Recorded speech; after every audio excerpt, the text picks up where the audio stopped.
Magandang araw mga kaibigan. Ito, i-share ko sa inyo ang balita ng TV Patrol tungkol sa reklamo ng mga residente na bumili ng murang bigas sa NFA. Ito nung tig 29 per kilo pa nga, isang kilong bigas, tig 29. Hindi pa itong tig 20 . So, maraming nagreklamo, ibinalik ang bigas kasi yung sakong nabili nila sa NFA may kuto, may bukbok. Sinare lang ni Reyno Opusa sa Facebook Reel. Kailang Balitang TV Patrol. Pakinggan natin ang balita. Pabalik ng binili nilang bigas sa Kadiwa Stall sa Murphy Market sa Cubao, Quezon City. May mga insekto kasing nakitang nakahalo sa bigas. Insekto. Meron silang nakitang mga kuto or bukbok na tinatawag nila. Merong mga brown buyer na bumalik kasi yung sako-sako ang binibili nila. So hindi namin nakikita yung loob ng sako kung meron. Nasaktuhan ng ABS-CBN News ang ilang plastic ng bigas ng Kadiwa Rice na maraming ang reveal o bukbok. At hindi lang nila iisang sako ang meron ito. Karamihan meron Merong sako na marami, meron na konti lang. Kasi nasa loob ng bigas yung mga bukbok. Yung 40 pesos pa yung bigas, mas maganda. Ngayon kasi medyo madilaw. Madilaw. Laon ang tawag sa Waray. May mga nagbabalik ng binili nilang bigas sa Kadiwa Stall sa Murphy Market sa Cubao, Quezon City. May mga insekto kasing nakitang nakahalo sa bigas. Meron silang nakitang mga kuto or bukbok na tinatawag nila. Merong mga buyer na bumalik kasi yung sako-sako ang binibili nila. So hindi namin nakikita yung loob ng sako kung meron.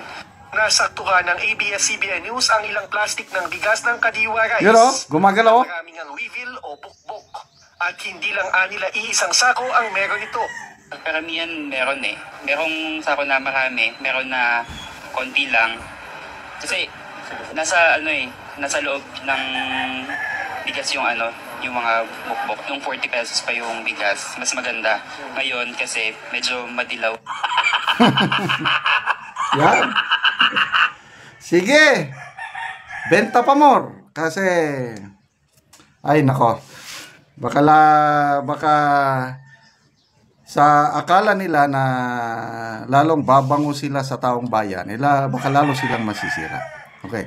Ganito kasi yan, ang NFA, bumibili ng palay, iniling, para buffer stock. Kung may kalamidad, merong magamit. Okay. Kung walang kalamidad, hindi magamit. Kaya, pagdating ng panahon na delikado na yung bigas, mapipilitan silang ibenta. Ibebenta ng mura. Yung pinambili niyan is taxpayers money pa rin .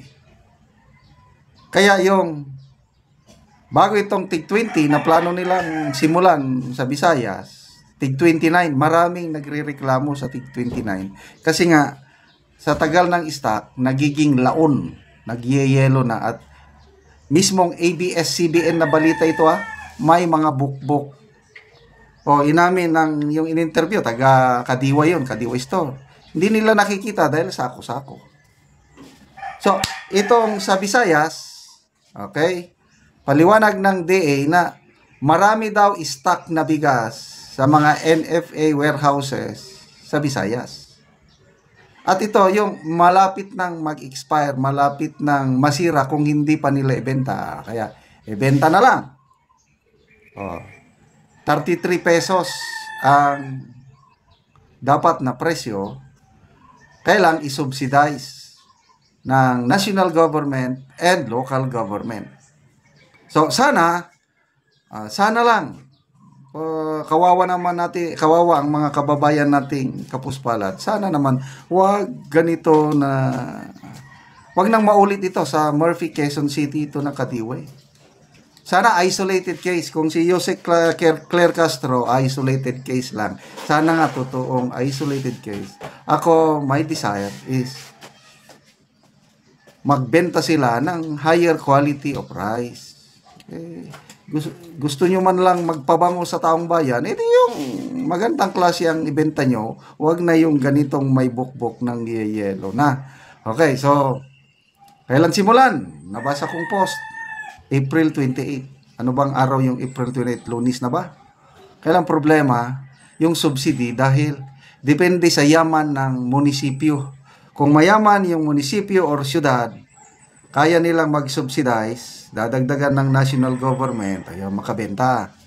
Yung mga pobreng LGU, third class, fourth class municipality na kailangan mag-counterpart, magbigay ng 6 pesos and 50 centavos per kilo.